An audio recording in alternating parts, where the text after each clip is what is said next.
It's that time of the week again to talk BYU football with BYU team captain Connor Pay. What does he make of the Oklahoma loss despite a better effort from BYU? And what does he make of the regular season finale as the Cougars head to Oklahoma State? We'll even fit in some talk about Thanksgiving as well. It's all ahead on today's show. You are Locked On Cougars, your daily podcast on the BYU Cougars, part of the Locked On Podcast Network. Your team every day.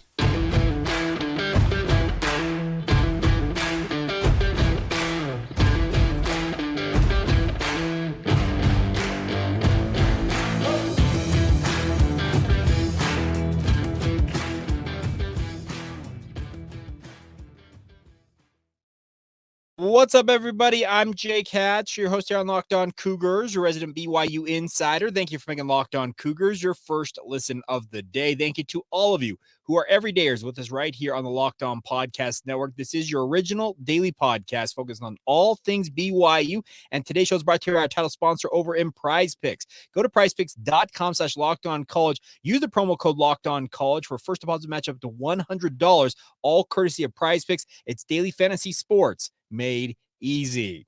All right, let's bring in BYU team captain Connor Pay now for his weekly conversation here on the podcast. Connor, thank you as always for taking the time. How are you, sir? I'm good. Thanks for having me.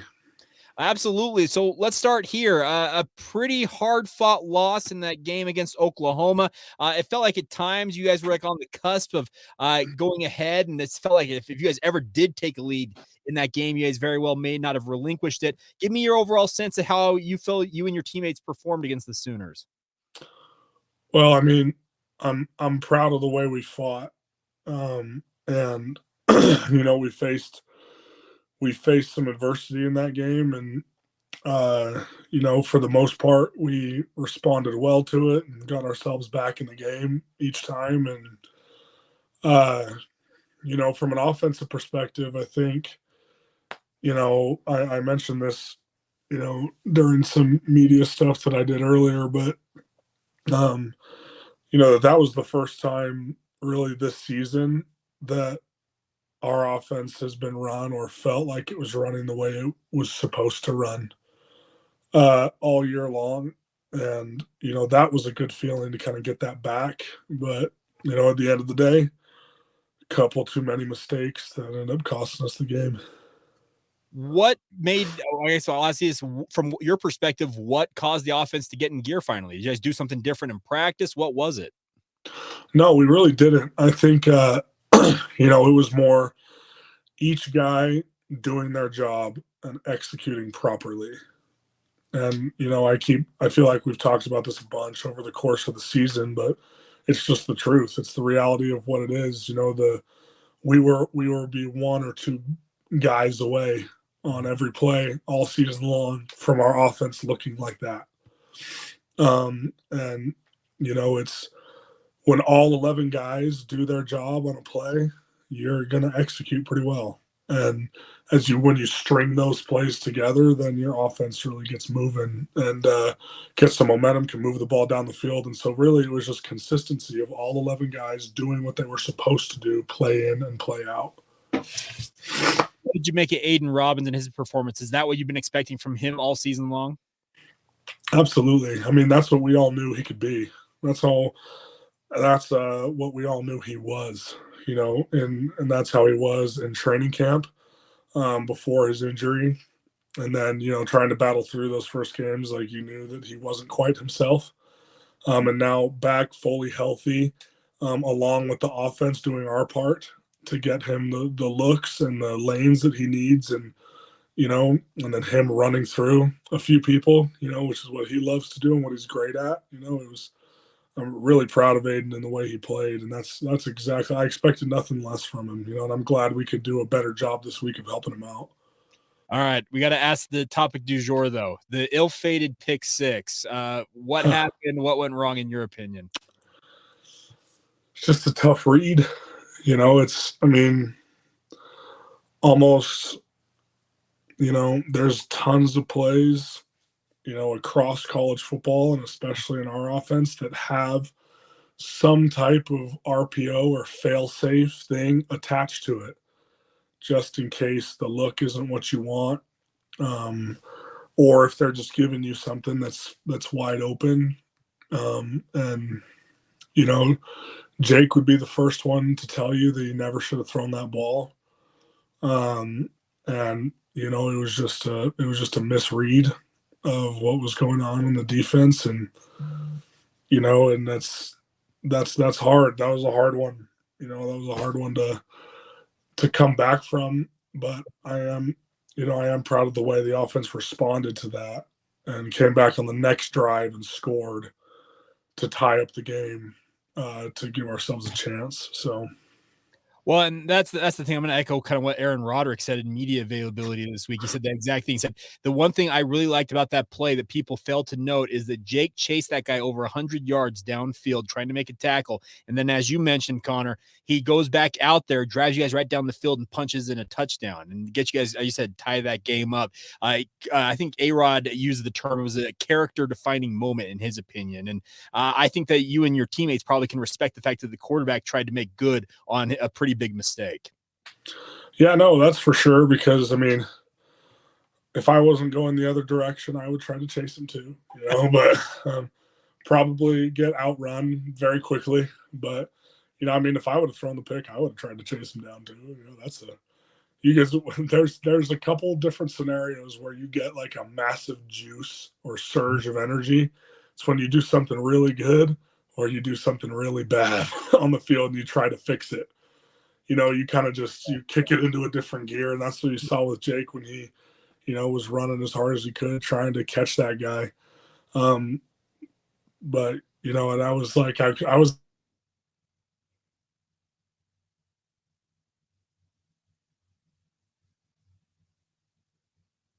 hoping that he would catch him, because I had just come out of the back of the end zone. I had a combo block and we had driven him into the end zone.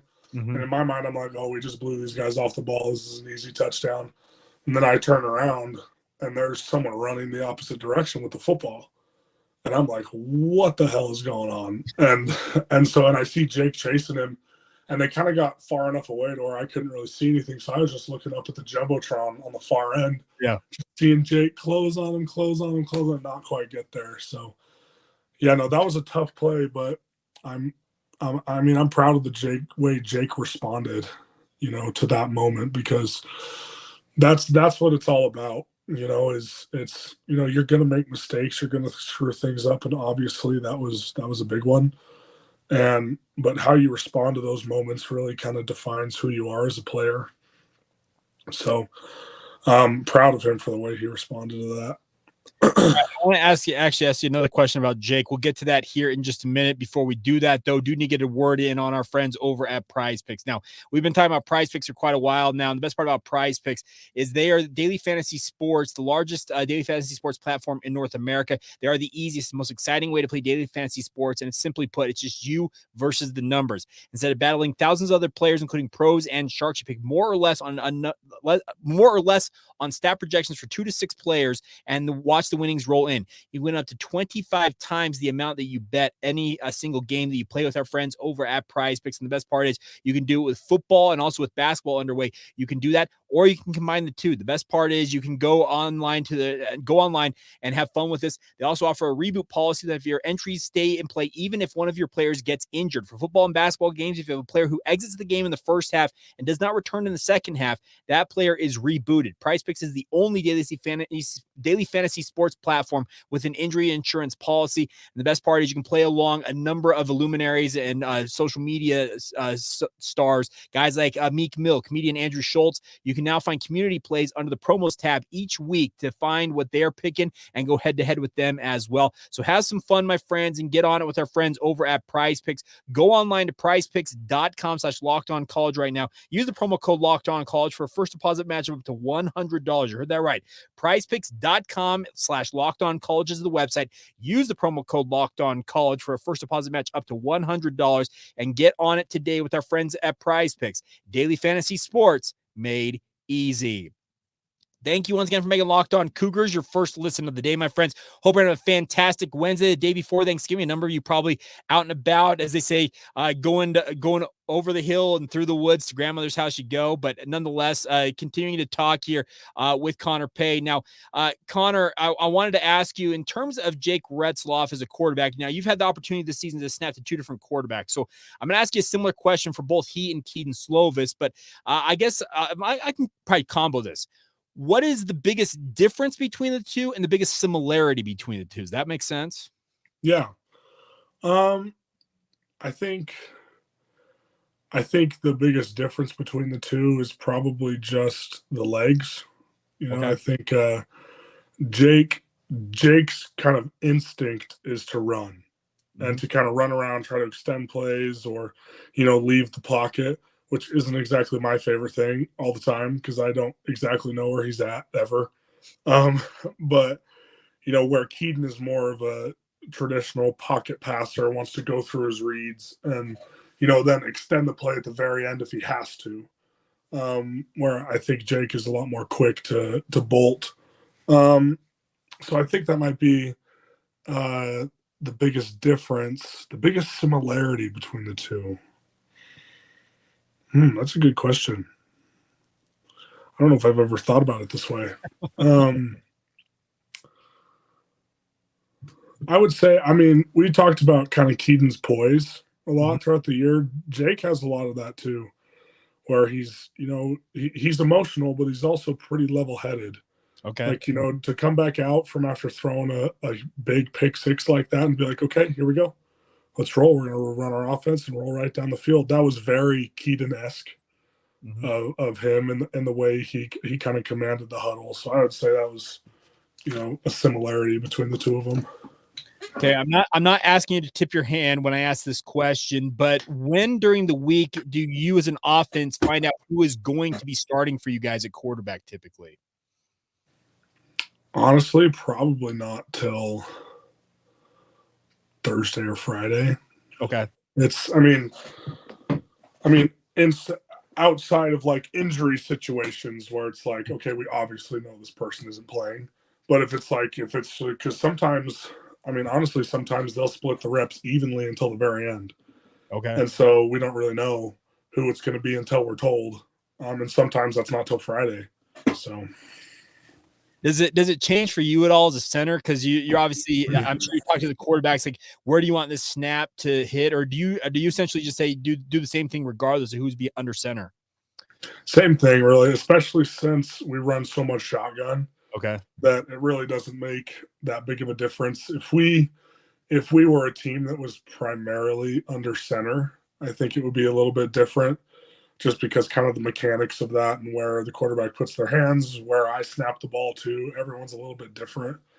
And so I think it would make a little bit of a bigger difference if we did that. But since we're a shotgun team, it really doesn't make that big of a difference. All right, so you guys head to Oklahoma State this week. You're headed to Stillwater, Oklahoma. What do you know about the Cowboys, and what do you hope to learn, I guess, at the same time?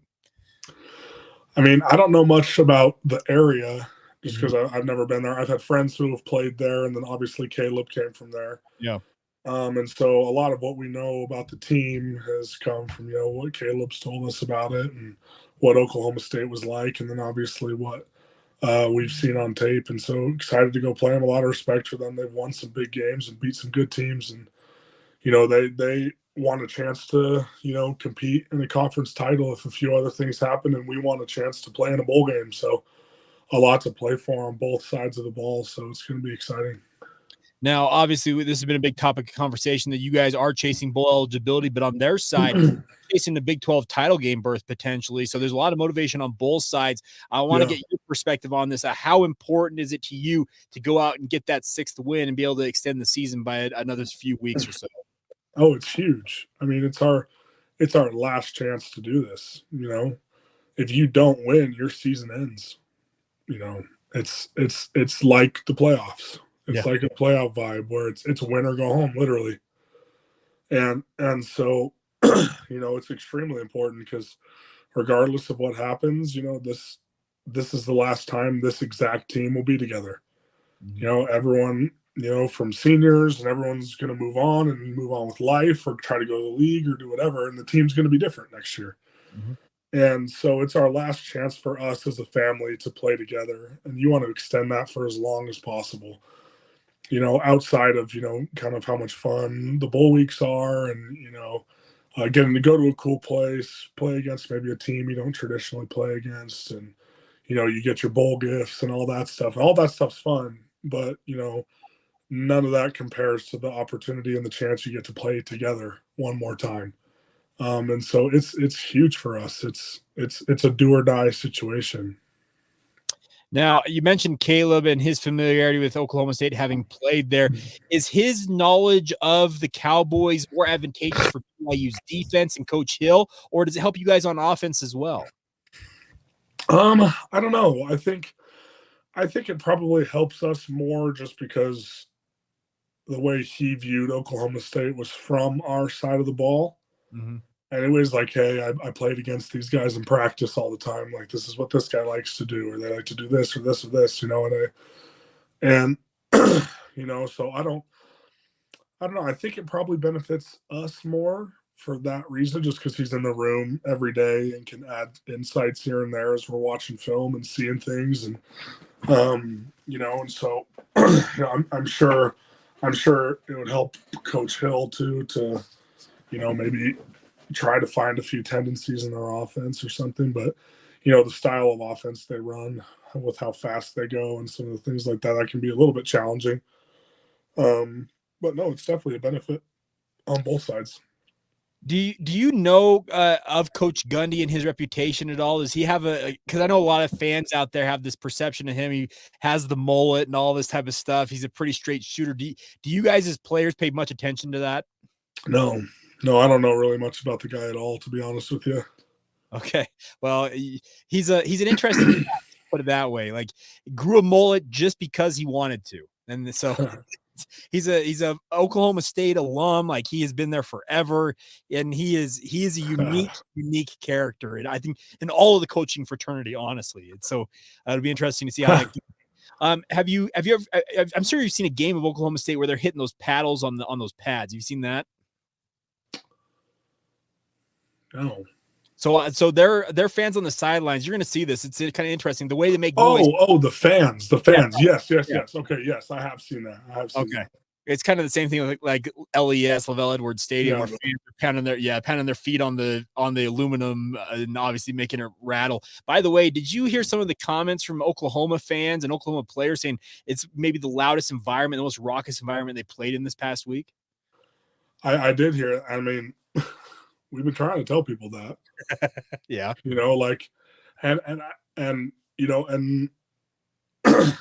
Les gets up for the big games, especially, where it's like sometimes, some of the other games, they haven't been as loud, but they always show out for the big games, and so there was a couple times, especially once you get that first like false start penalty, when it's like, okay, they're having some struggles communicating. And the fans kind of get excited because they just had a direct effect on the game, which is something as a fan you don't get very often. You get to know that you made a direct impact right there. And so then they get even more loud and they get freaking fired up. And so there was a stretch there where it was so loud and Oklahoma was having a hard time communicating at the line of scrimmage. And I know that firsthand, that freaking sucks when you have to scream in the person's ear next to you just to communicate 3 words, right? And then they have to turn and scream it, and it just makes everything more complicated. So the fans really showed out for us this week. It was awesome. So it's the ultimate game of telephone is what you're telling us. It really is. The only time that it's ever really been a challenge was at Autzen Stadium. Okay. Yeah.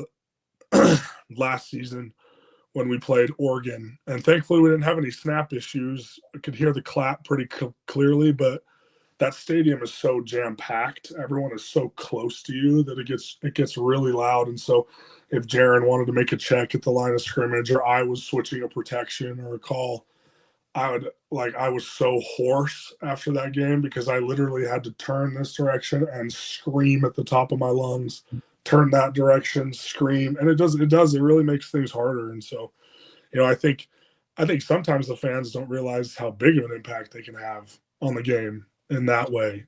And like it's really important that you're really loud from the second they get into the huddle until the second the play starts, because the more you can disrupt that communication through all 25 seconds of the play clock running down, the better chance you are that they're going to screw something up. And the fans may not even realize it, but there might have been a wrong route run or something like that because they misheard because it was so loud. So they can really have a huge impact on the game. All right. So did the Oklahoma player actually clap and get you to false start on that? Yes, he did. You can watch it on film. It was number 2, the safety. He was running across the field and he went like this, and I snapped the ball. So that was, it seems like the officiating crews get worse every week. And, they're on us all the time about doing our job. But the second we say anything about their job, they throw a flag on us because they get butt hurt and they don't have a very thick skin. So, yeah, I could go on a long rant about officiating. But they did clap, and we tried to tell the officials that, but they didn't seem to care. So, and as we've learned, we're the newbies in this conference, we're not going to get any calls. We're not going to be like the Texases of the world or something where the referees just baby you the entire way. And, give 15-yard penalties when you trash talk them, and the conference fines the school if you put their logo up the wrong way with your hands. We're not going to get that kind of treatment, and that's okay. And that's okay. That didn't, that wasn't the difference in the game. Obviously it hurt us on that drive, and I felt sick about those couple plays afterwards, just because it was a chance to go down and take the lead. And, that ended up stifling the drive a little bit, which was frustrating. I was pissed at myself about that. But, because sometimes on defenses, the verbal stuff, even though they may simulate your cadence, the verbal stuff's a lot harder for the officials to determine whether or not they were really simulating their cadence. That one's harder. But a clap, that is blatantly against the rules, and it's clear. So that one I didn't understand, and I had some choice words for them. I hope they didn't put me on the Jumbotron or anything like that, because then I'm going to be getting a phone call from President Reese about my representation of the university. So, no, I think, and it's stupid that refs don't have to face the media. Well, that's an ongoing debate in sports media circles in our own right, in terms of being able to ask them questions. They have pool reports, as they say in like the NBA and whatnot, where one designated reporter can submit written questions to the referee, and they can choose whether or not they're going to respond. So, which is stupid. It seems like we have to go sit up on a stage after the game, win or loss, whether we did a good job or a bad job, and we have to be accountable for our job performance to the world. But the officials get to can completely change the game, completely change the outcome of a game, and they get to run right off to the corner, and no one hears from them ever again. The power complex you have to have, the God complex you have to want to become an official is insane. You're not kidding, because you put up with a lot, but obviously at the same time you do have a lot of control in the outcome. It feels like at games, but nonetheless, I've got one other question I want to ask you about Oklahoma State, but we'll get to that here in just a moment. Need to get a quick word in on our friends over at our good friends over at LinkedIn. Now, LinkedIn's been working with us for quite a while now. The best part is they are one of our recruiting sponsors here on the Locked On Podcast Network. So recruiting season just about to heat up. So get ready. We'll be talking a lot about LinkedIn in days to come. But of course, these days, every new potential hire you're trying to make can feel like a high stakes wager for your small business. You want to be 100% certain that you have access to the best qualified candidates, and that's why you need to check out LinkedIn Jobs. LinkedIn Jobs help you find the right people for your team. More importantly, they do it faster and for free. You can go ahead and set up a job posting on LinkedIn right now, and then add that job in the purple hashtag hiring frame to your LinkedIn profile to spread the word that you're hiring. It's simple as that. They feature tools like screening questions, making it easy to focus on candidates with just the right skills and experience, so you can quickly prioritize who you'd like to interview and hire. And ultimately, it's why small businesses are rating LinkedIn Jobs #1 in delivering quality hires versus leading competitors. So get on on it today. LinkedIn Jobs help you find the qualified candidates that you want to talk to faster. Post your job for free at linkedin.com/lockedoncollege. That's linkedin.com/lockedoncollege, and post a job for free. Once again, terms and conditions apply. Thank you once again for making Locked On Cougars your first listen of the day. Quick reminder for you guys, if you have not done so, please check out the first ever national sports 24/7 streaming channel on YouTube. It's called Locked On Sports Today. It is here for you 24/7, covering the top sports stories of the day with the local experts of the Locked On Podcast Network, plus national shows covering every league. Go to Locked On Sports Today on YouTube and subscribe to the first ever national sports 24/7 streaming channel right now. It's a really, really cool new feature, and excited to have that as part of the network. All right. Final stanza here with BYU team captain Connor Pay. And Connor, I just wanted to ask you this. Obviously, you guys had a better performance against Oklahoma than you'd had against Iowa State and West Virginia, the two games previous to that. What is your confidence level if you guys perform like you did against Oklahoma on the road against Oklahoma State this week, albeit don't turn the ball over like you did against Oklahoma? What is your confidence level you guys can go on the road and spring an upset? Well, I think that's the key right there is the turnovers. Because if we limit those turnovers, we win that game against Oklahoma. And if we can come out that and perform that way as an offense and not give the ball away, and our defense can go out and perform the way they did, because Oklahoma scored 31 points, 7 of those were from us, and 2 of the other touchdowns are because we gave them really short fields. So our defense played really well against one of the top offenses in the entire country. And so if they can go out and play like that again, and we can go out and take care of the football and move the ball down the field the way we did, I have a lot of confidence that we can go in and win that game and go bowling. Well, we'll obviously be watching that, but I also want to talk to you a little bit. We usually have fun in this final part of the podcast, but I want to talk to you about Thanksgiving, obviously. Let's have fun. One of the big holidays. This screams to me like Connor Pay's favorite holiday on the entire calendar. Am I wrong? You're wrong. You're wrong. Okay. Christmas. What? Oh, Christmas is number one. Okay, but I love Christmas. Okay, well, I'm with you. Christmas is because number one. I love Jesus, not the gift. Because I love Jesus. That's Look why. at you go. Look at you, brown nosing. I like this. This is good. No, I was going to say some of that. I think that may come off really sacrilegious, but It's okay. I will kiss up to God all day long. That's as we all should. Let's be very, very frank about that. But Thanksgiving, I guess I should say this. It seems like it's a lineman's dream, because it's a day that you're eating quite a bit of food and nobody is going to judge you for it. Now, I know that you guys eat quite a bit of food just in your everyday life to maintain the body weight that you guys have to maintain as offensive linemen. But does it fit right in with that whole ethos as an offensive lineman? Oh man, the amount of times I've heard this week. It's like, oh, hey, look, we have a concentrated group of fat asses. Thanksgiving must be their favorite holiday of the year. I'm sure they have all these awesome opinions about Thanksgiving. They eat so much food. Like, look, we're normal human beings too, all right? Yes, you have feelings. We get it. I'm just teasing. But no, I mean, Thanksgiving's really fun, and I think, find someone who doesn't eat a lot on Thanksgiving. I don't know if that can be, strictly given to the offensive lineman, although I'm sure we do appreciate it, not so much in the sense that we get to eat a lot of food, but that we're no different than anybody else on Thanksgiving. Everyone else is eating just as much as we are, so we don't have to feel bad about it. Yeah, the problem is the rest of us have to, go work it off, because we'll just add pounds to our frame, whereas you guys, you just kind of melt away, it feels like, in many respects. Yeah, it's true. It's true that how hard it is to keep your weight on during the season is not something that's talked about often. It's very difficult. Oh, so this is an interesting question. We had this conversation. I was actually going to the media course. Some of the guys who cover the team like I do. We have a question. So for you as an offensive lineman, do you have like a set calorie amount that you have to consume daily to maintain your weight, or do they even monitor? Yeah. Okay. Yeah, I do.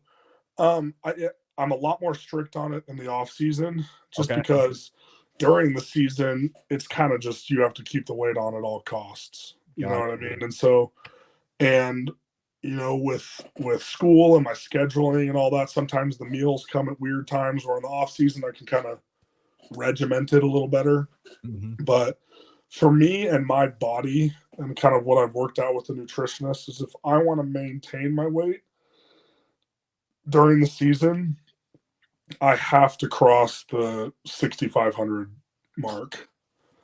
If I drop below 6,000 calories a day, my weight will start to go like this. And if I need to gain a few pounds, we'll bump it up to more like 7,500. And so I think because, we do a lot of hydration testing too, where it's, I've had practices where I'll go into that practice weighing 312, and I'll come back in from practice weighing 305. Okay. So you sweat out some pounds. And so a lot of that weight is water too. But, if you want to maintain your body weight, because water will come and go really quickly. Yeah. But if you want to consistently maintain your weight, then I kind of have to hit somewhere around those numbers for me. 6,500 calories. What does that entail? What can you eat in a day that has got 6,500 calories in it? A lot of stuff.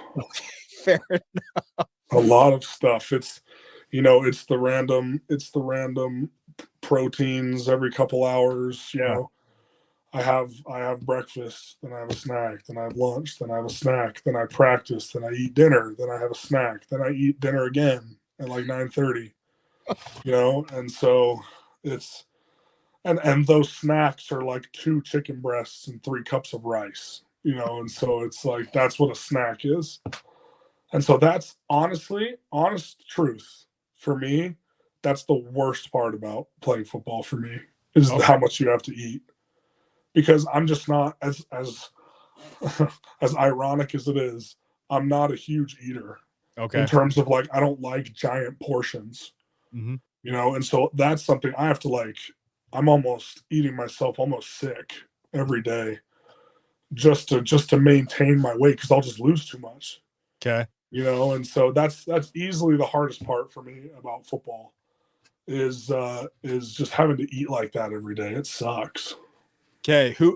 So I want to get your Thanksgiving preferences. We'll get to that here momentarily, but quickly, who is the biggest appetite on the team from your perspective? Who eats the most?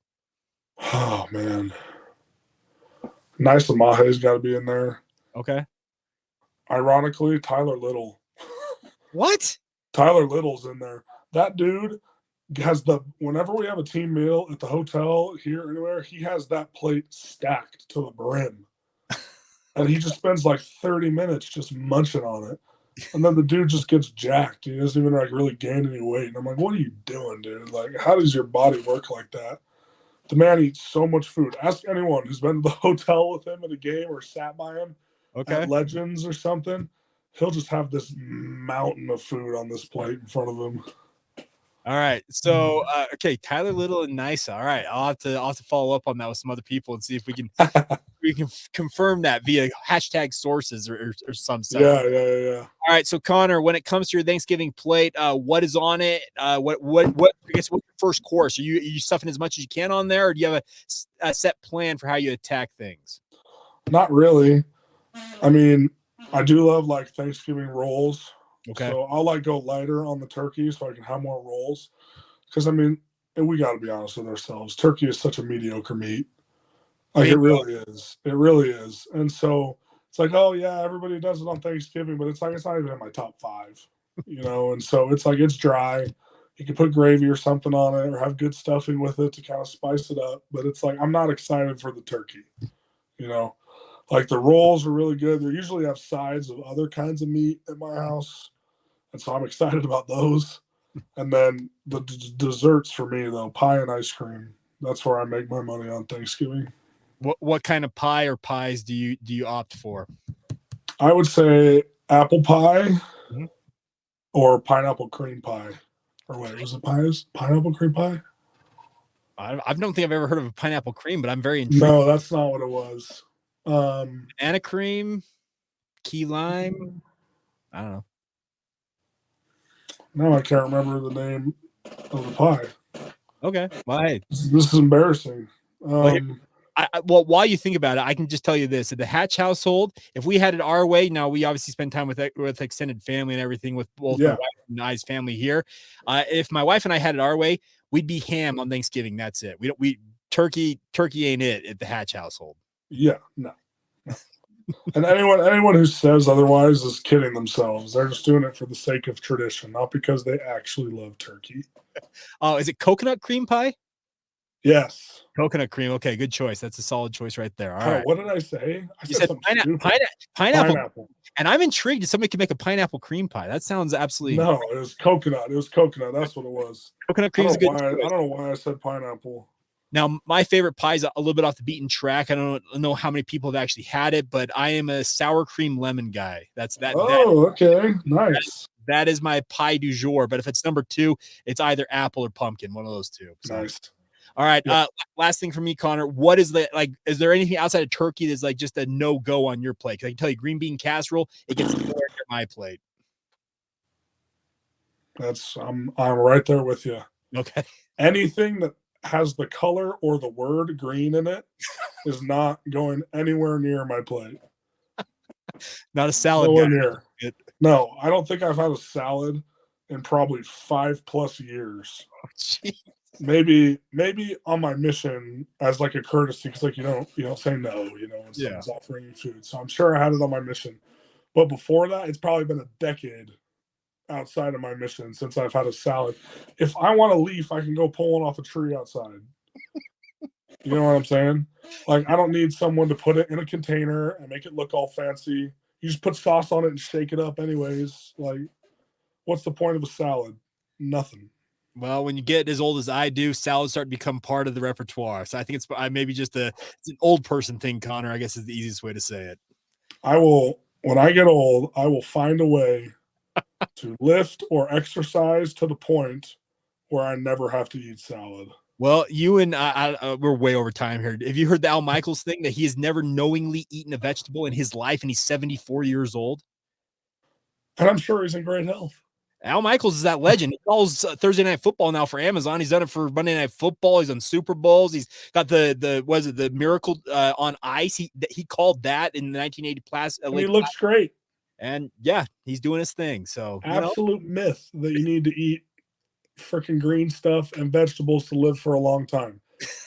My dad has been an attorney in the supplement world his entire career, and so he's going to be pissed off that I said that. But I don't believe it. I just don't. All right. So, Connor, I want to finish this off. Obviously, this time of year, it's all about gratitude and everything. I'm going to give you one message. So we're skipping hate mail this week. We'll maybe get back to that at some point here. But this is like a person that wanted to pass along their words to you. So this comes from John, a listener. He actually DM'd me on Twitter. Says, "Hey, Jake, will you let Connor know that he is the man? I have loved him at BYU, and I am so excited for his future, no matter what it is, whether you're coming back next year potentially or moving on with life." So there you go, Connor. People are loving you up a little bit. Well, I appreciate it. Likewise. I'm grateful for every fan, whether they love us or hate us. If you tune in to watch or you come to the games, we're grateful that you did. So. All right. Well, we will wish you nothing but the best of luck this week at Oklahoma State. Obviously, enjoy Thanksgiving, and we will reconvene next week and recap whatever happens, whether the season might be over or if you guys have punched your ticket to a bowl game. We'll break it all down next week. All right. Okay. Thank you, man. It's been a lot of fun. All right, there you go. That is Connor Pay. I'm Jake Hatch. A big thank you once again to all of you for your support of the podcast. As always, do want to wish you once again a very happy Thanksgiving. Enjoy some time with your family and friends. Eat a bunch of pie, as Connor said. Maybe pack in 7,000 calories. But have fun all the same. We will take tomorrow off from the podcast, but we'll be back on Friday with a full preview, getting you ready for BYU and Oklahoma State, and a one-on-one conversation with BYU defensive tackle Jackson Cravens. Had a great chance to catch up with him earlier this week at practice, so stay tuned for all of that. But once again, happy Thanksgiving to you all. God bless you, and have a great rest of your day. This has been the Locked On Cougars podcast. See ya.